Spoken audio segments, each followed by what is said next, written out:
جی رضا الحق صاحب، جی بھارت کی ضد کے ساتھ ساتھ ابھی آپ نے بھارت کی ایک بیوقوفی کا بھی ذکر کیا کہ اس نے چین کو بھی بیچ میں پارٹی بنا لیا ہے، اور پچھلے سال بھی آپ کو یاد ہے کہ سردیوں کا موسم بڑا گرم گزرا ہے لداخ میں، تو اب پھر وہاں جو ان کے مذاکرات ہیں وہ تعطل کا شکار ہو گئے ہیں اور ایک ہاٹ انوائرمنٹ کریٹ ہو رہا ہے، تو اس بارے میں آپ کیا کہتے ہیں؟ ڈاکٹر صاحب آپ کی بات بالکل درست ہے. یہ جو 370 اور 35A جب ختم کیا گیا تھا تو جب مقبوضہ کشمیر یعنی کشمیر کا کہہ لیتے ہیں، انہی کی زبان استعمال کر لیتے ہیں، کشمیر کا وہ کہتے ہیں اسپیشل اسٹیٹس ختم ہو گیا تھا، تو انڈیا کی ڈیفینیشن کے مطابق کشمیر جو تھا جموں، وادی اور لداخ تھا، اور لداخ کا جو حصہ تھا وہ چائنا کے ساتھ ملتا ہے. اور چائنا اور انڈیا کا جو بارڈر ہے یہ ہمیں سمجھ لینا چاہیے، یہ ڈسپیوٹڈ بارڈر ہے، اس سے پہلے بھی ڈسپیوٹڈ بارڈر ہے. اسی بارڈر کے اوپر ان کی پہلے بھی جنگ ایک 1960s میں ہو چکی ہوئی ہے، جسے اسکرمشز کہتے ہیں، یعنی جھڑپیں ہوئی تھی لیکن وہ جنگ تھی ٹھیک ٹھاک قسم کی. اچھا اب یہ اس کو اگر ہم اس کی تفصیل دیکھیں تو ایک تو وہ مکموہن لائن ہے جو کہ چائنا تو اس کو قبول نہیں کرتا، لیکن انڈیا اور باقی جو اس وقت تو تاج برطانیہ تھا یہاں پہ ظاہری بات ہے، تو ان کی طرف سے یہ بات سامنے آئی ہوئی تھی. تو ایک تو وہ ان کی ایک بارڈر کا یوں کہہ لیں خاکہ موجود ہے جس کو انڈیا والے ایکسیپٹ کرتے ہیں، چائنا ایکسیپٹ نہیں کرتا. ایک جسے کہا جاتا ہے لائن آف ایکچوئل کنٹرول، اور لائن آف ایکچوئل کنٹرول کیونکہ جس ایریا کو ہم دیکھتے ہیں، ایک تو ہمیں اکسائی چین کا علاقہ جو وہاں پہ نظر آتا ہے، اچھا وہاں پہ تبت بھی ہے، کارگل اور گلگت بلتستان کے علاقے بھی اسی کے ساتھ ملتے ہیں، وہیں پہ گلوان وادی بھی ہے اور پینگونگ جھیل جس کے اوپر یہ پچھلے مرتبہ آپ نے جیسے ذکر کیا نا کہ سردیوں کے اندر تو وہ اصل میں ٹینشن شروع ہوئی تھی، ان کی آپس میں تنازع شروع ہوا تھا. مئی 2020 میں ان کی باقاعدہ جھڑپیں ہوئی تھیں اور 20 انڈین فوجیوں کو چائنیز نے ہلاک کر دیا تھا، اور اس کے بعد اس پورے ایریا کو خاصا بڑا ایریا اس کے اوپر قبضہ کر لیا تھا. اور جب اس ایریا پہ قبضہ کر لیا تھا تو وہ line of actual control shift ہو کے اس علاقے تک آ گئی، اب وہ چائنا کا حصہ بن گیا. یہ جو اروناچل پردیش ہے یہ بھی اسی ایریا کے اندر آتا ہے. اسی طرح یہ جو کرکرم پاس ہے ہمارے ساتھ جو لگتا ہے وہ یعنی کہ یہ بہت امپورٹنٹ، اسٹریٹجیکلی بھی بہت امپورٹنٹ ایریا ہے، پاکستان کے لیے بھی، چائنا کے لیے بھی، انڈیا کے لیے بھی. اچھا یہاں پہ ہم دیکھتے ہیں کہ لداخ کا یہ جو ایریا ہے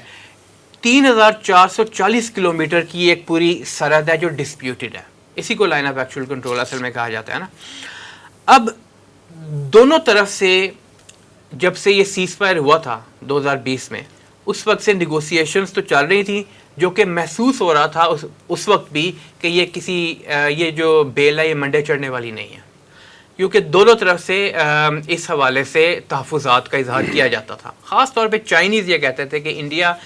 ٹائم بائی کرنے کے لیے نیگوسیشن میں ہے، اور کوئی وجہ نہیں ہے، کیونکہ انڈیا نے کوشش شروع کر دی ہوئی تھی کہ ایک تو سرنگوں کے ذریعے وہاں پہ نیٹ ورک ایک اپنا بحال کیا جائے، اور سیکنڈلی وہاں پہ اپنے فوجی کیمپ بنا دیا جائے. چائنا نے چند فوجی کیمپس کو ڈسٹروائے بھی کر دیا وہاں پہ. یہ وہ خبریں ہیں جو کہ انڈیا اپنی میڈیا میں تو سامنے نہیں آنے دیتا، اور انٹرنیشنل میڈیا میں بھی عام طور پہ اتنی زیادہ ہائی لائٹ نہیں کی جاتی ہیں، لیکن یہ پچھلے کچھ عرصے میں ہوا ہے معاملہ. دوسری طرف چائنا نے بھی وہاں پہ اپنی کنسٹرکشنز بہت زیادہ کی، اور چائنا کو بیسک ایڈوانٹیج یہ ہے کہ China is on the high ground, اور جو ہائی گراؤنڈ پہ ہو اس کو ہمیشہ ایڈوانٹیج ہوتا ہے. ٹھیک ہے، ویسے بھی ہائی گراؤنڈ میں وہ ہائی گراؤنڈ پہ تو ہے ہی.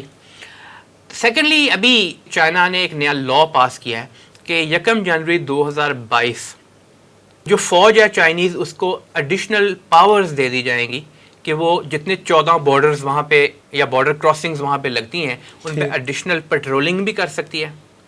اور ان بارڈرز کو بند بھی کر سکتا ہے، سیل بھی کر سکتا ہے. یعنی اگر چائنا جس طرح محسوس ہو رہا ہے کہ یہ حالیہ جو مذاکرات کا دور تھا مکمل طور پہ بریک ڈاؤن ہو گیا ہے، اور چائنا نے اس کا الزام انڈیا پہ ڈائریکٹلی لگایا کہ انڈیا جو ہے وہ اس چیز کے اندر انٹرسٹڈ ہی نہیں ہے، اور چائنا جانتا ہے کہ فیوچر میں شاید یہاں پہ دوبارہ جھڑپیں ہو، کیونکہ وہ ڈسپیوٹڈ ٹیریٹری تو ہے. جو باقی ہم نے پیچھے باتیں کی ہیں کہ امت شاہ کے بیانات اور وہ جو چاہتا ہے کشمیر کے اندر اپنا ایک ماڈل لے کے آنا، وہ چائنا کو بھی تو لداخ میں افیکٹ کرتا ہے نا. تو چائنا اس کے لیے بھی تیار ہے کہ وہاں پہ ان کو اگر مجبوری بن جائے تو چائنا ول انگیج ان وار، اور وہاں پہ اسکرمشز تو پہلے بھی ہوتی رہتی ہیں، اب بھی ہوں گی. تو انگیجمنٹ ان وار کے ساتھ ساتھ انڈیا کے لیے جو دوسرا بڑا خطرہ ہے وہ ہمیں نظر آتا ہے سلیگوری کوریڈور جو ہے، چکن نیک کوریڈور بھی جسے کہا جاتا ہے. وہ ویسٹ بنگال ہے، نارتھ ایسٹ انڈیا کو کنیکٹ کرتا ہے ویسٹ بنگال کے ساتھ. وہیں پہ آپ کی وہ ساری ریاستیں موجود ہیں، ابھی یوبیک صاحب بھی ذکر فرما رہے تھے ان کا، چاہے وہ میزورام ہو، منی پور، جہاں پہ سیسیشنسٹ موومنٹس، علیحدگی پسند موومنٹس چل رہی ہیں. آسام بھی اسی جگہ پہ ہے. اب ان کے ساتھ نیپال، بنگلہ دیش، بھوٹان کے بھی بارڈرز رکھتے ہیں، اور ان سب کے ساتھ انڈیا کے تعلقات اس جیسے نہیں رہے، خراب بھی ہو چکے ہوئے ہیں. تو چائنا اس کو بھی استعمال کر سکتا ہے. صحیح. دیکھا یہ جائے تو الٹیمیٹلی بات یہ نکلتی ہے سامنے کہ انڈیا کی جو آپ یوں کہہ لیں انٹینشنز بھی ایسی ہیں کہ وہ اب جاریت پسند انٹینشنز کی طرف جاتا ہے انڈیا، چاہے اس کا اپنا نقصان ہو رہا ہو، اور ساتھ اس کی بیوقوفی بھی ہے یہ بیسیکلی، بیکاز انڈیا کی not meet China in a war and defeat China. Basically India کو وہاں پہ ہر صورت میں شکستی ہوگی چائنا میں، چاہے جتنی مرضی ریزنز ہوں. ان کی ملٹری مائٹ بھی چائنا کی زیادہ ہے، ان کے جو فوجی ٹریننگ ہے وہ بھی زیادہ ہے، اور سب سے امپورٹنٹ بات ہائر گراؤنڈ بھی انہی کے پاس ہے. وہ اونچی جگہ موجود ہے اور نیچے والوں کو شکست دینا ان کے لیے آسان ہے. لیکن بظاہر دکھائی دیتا ہے، ایک تجزیہ غلط بھی ہو سکتا ہے کہ یہ ممکن ہے کہ ان سردیوں میں اور اس کے بعد نیکسٹ ایئر کے جو شروع میں ہم دیکھیں، کیونکہ وہاں تو سردی لمبی چلتی ہے کہ وہ پہاڑی علاقہ ہے، برفانی علاقہ ہے، تو وہاں پہ اسکرمشز دوبارہ ہو سکتی ہیں، جنگ کا دوبارہ خطرہ ہے.